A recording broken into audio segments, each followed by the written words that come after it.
श्री शिवाय नमस्तुभ्यं। दोस्तों, इस वीडियो में हम बात करने वाले हैं कि सावन मास में वह कौन सी 3 चीज है जो भूलकर भी नहीं खाना चाहिए, जिससे हमें भयंकर से भयंकर पाप लगता है और भोलेनाथ हमसे रूठ जाते हैं। इस माह में भगवान शिव को प्रसन्न करने के लिए शिव भक्तों के द्वारा विधि विधान से पूजा अर्चना की जाती है। साथ ही सावन सोमवार का व्रत रखा जाता है। इस पूरे माह में देश भर के शिव मंदिरों में भक्तों की काफी भीड़ देखने को मिलती है। मान्यता है कि जो कोई भक्त सावन माह में विधि पूर्वक पूजा करता है, उसे महादेव का आशीर्वाद प्राप्त होता है। सावन में सोमवार का व्रत रखने से अविवाहित लड़कियों को योग्य वर प्राप्त होता है और शादीशुदा जातकों का वैवाहिक जीवन सुखमय होता है। सावन सोमवार व्रत से व्यक्ति के सभी पाप नष्ट हो जाते हैं। हिंदू धर्म में भगवान शिव शंकर को सभी देवों में उच्च स्थान प्राप्त है, इसलिए वे देवों के देव महादेव कहलाते हैं। शिव जी की कृपा पाने के लिए सावन का महीना सबसे उत्तम माना जाता है।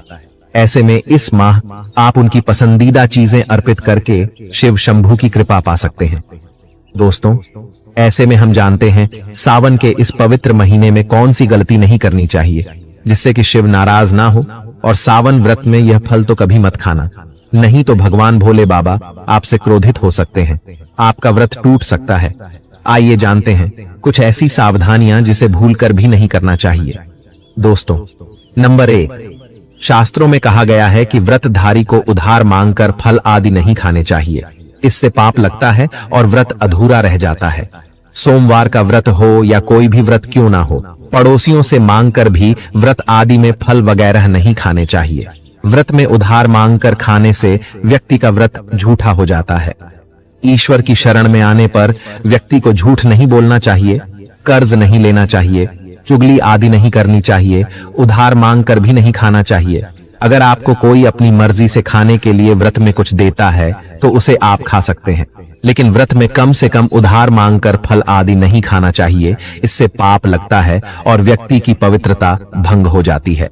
दोस्तों, नंबर 2, सोमवार का व्रत हो या सावन का व्रत, आपको नाशपत्ती नहीं खाना चाहिए।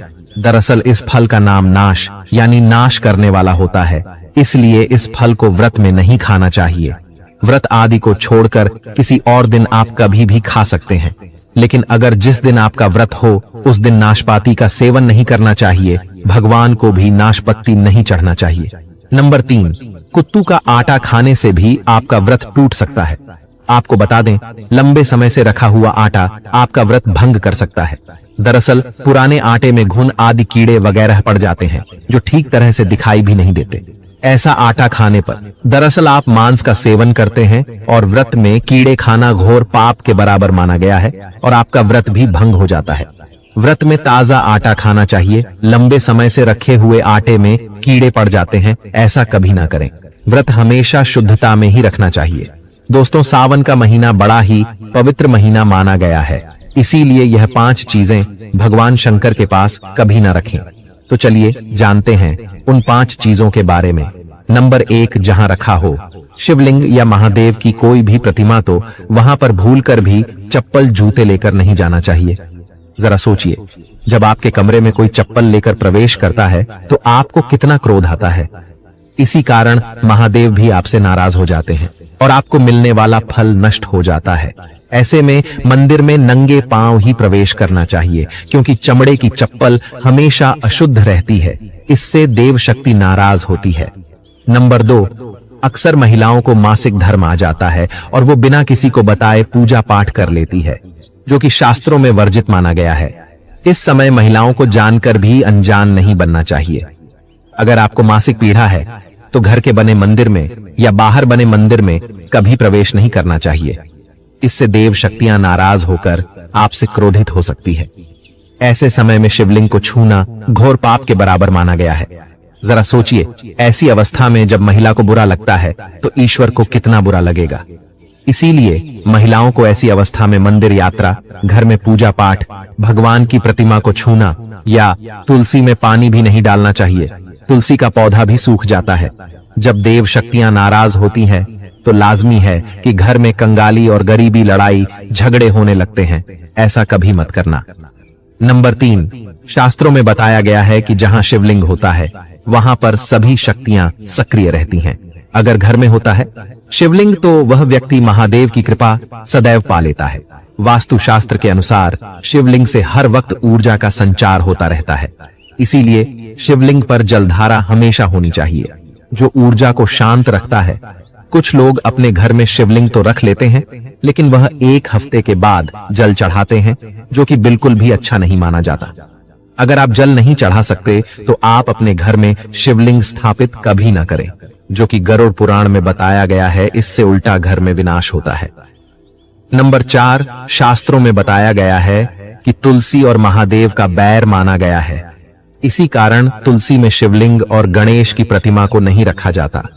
कई लोग जाने अनजाने में शिवलिंग को तुलसी में रख देते हैं और घर में परेशानियां आना शुरू हो जाती हैं। इससे महाशक्तियां क्रोधित हो जाती हैं। शिवलिंग पर तुलसी भी नहीं चढ़ना चाहिए। तुलसी में और शिवलिंग में कुछ दूरी होनी चाहिए। नंबर 5, घर का मंदिर या बाहर का मंदिर। किसी भी मंदिर में ऐसे व्यक्ति को प्रवेश नहीं करना चाहिए जिसने स्त्री प्रसंग अर्थात संभोग किया हो या उसने मांस खाया हो। अगर आप शारीरिक रूप से गंदे हैं तो मंदिर के आसपास भी नहीं जाना चाहिए।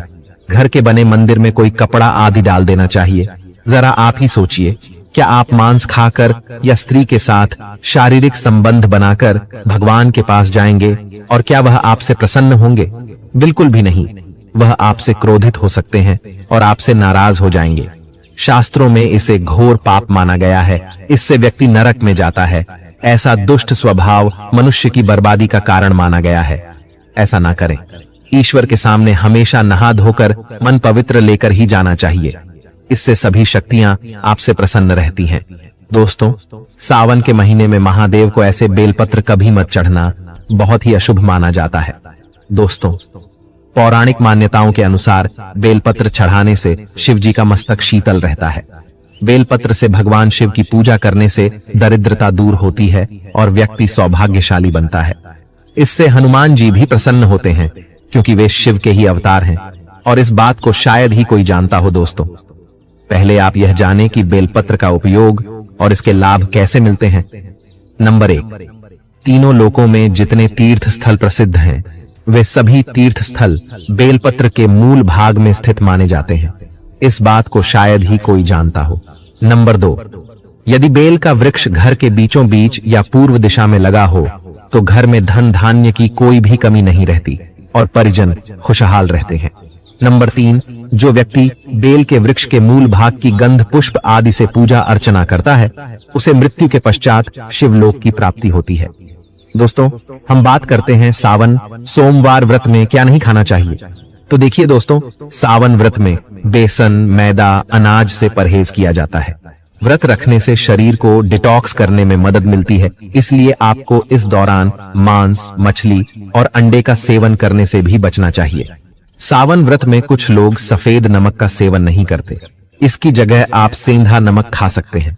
देखें दोस्तों, बहुत से पुरुष और महिलाओं का प्रश्न आता है कि हम सावन में दूध पी सकते हैं कि नहीं पी सकते। तो देखिए दोस्तों, इसी तरह सावन में कच्चा दूध और दही खाना भी वर्जित है। इसके पीछे कारण यह है कि गाय और भैंस कीड़े लगे पत्ते और घास खाती हैं। इससे इन पशुओं का दूध भी दूषित हो सकता है। इसलिए आप सावन के व्रत में दूध पीना भी वर्जित माना गया है। आगे वीडियो में हम बात करने वाले हैं कि सावन महीने में सुहागिन महिलाओं को यह काम जरूर करना चाहिए, जिससे उनके परिवार में सुख समृद्धि बनी रहती है तथा पति की लंबी आयु में वृद्धि होती है। दोस्तों, आज हम आपको बताएंगे कि इस सावन के महीने में विशेष तौर से सुहागिन महिलाएं कुछ ऐसे कार्य करें, इससे उनके घर परिवार के अंदर खुशियां देखने को मिले और उनकी गृहस्थी बहुत अच्छे से चले। सुहागिन महिलाओं को सावन के महीने विशेष के अंदर कुछ ऐसे कार्य जरूर करने चाहिए जिससे उनके जीवन में सफलता प्राप्त हो और उनकी घर गृहस्थी बहुत ही अच्छे तरीके से चले। तो दोस्तों, बात करते हैं ऐसे कौन से कार्य है इस सुहागिन की महिलाओं को विशेष तौर से सावन के महीने के अंदर करने चाहिए। दोस्तों, सबसे पहला कार्य है कि सुहागिन महिलाएं जब भी आप सोमवार का व्रत रखती हैं और सावन के सोमवार शिव जी को जल अर्पित करती हैं, सुहागिन महिलाएं बाल जरूर धोएं। दोस्तों, सुहागिन महिलाएं बिना बाल धोए सोमवार का व्रत नहीं रखें। सुहागिन महिलाएं अगर सावन महीने में सोमवार व्रत बाल धोकर व्रत रखते हैं तो उन्हें उनका फल या जो भी विश है वह भगवान भोलेनाथ पूरा कर देते हैं। और दोस्तों कहा जाता है कि पूरे सावन के महीने के अंदर भोलेनाथ सुबह के समय इस धरती पर माता गौरी के साथ भ्रमण करने के लिए निकलते हैं। तो सावन के महीने में दोस्तों सुहागिन महिलाओं को विशेष तौर से यह ध्यान रखना चाहिए कि सुबह जल्दी उठकर ब्रह्म मुहूर्त में उठकर स्नान कर लें और घर की साफ सफाई का विशेष तौर से ध्यान रखें। अगर आप अपने घर की साफ सफाई का ध्यान नहीं रखेंगे तो हो सकता है कि भोलेनाथ आपके घर के अंदर प्रवेश नहीं करें, या भोलेनाथ की जो आपने भक्ति की है उसका खुश होकर परिणाम आपको नहीं मिले। इसीलिए आपको सावन के पवित्र महीने के अंदर अपने घर की साफ सफाई का विशेष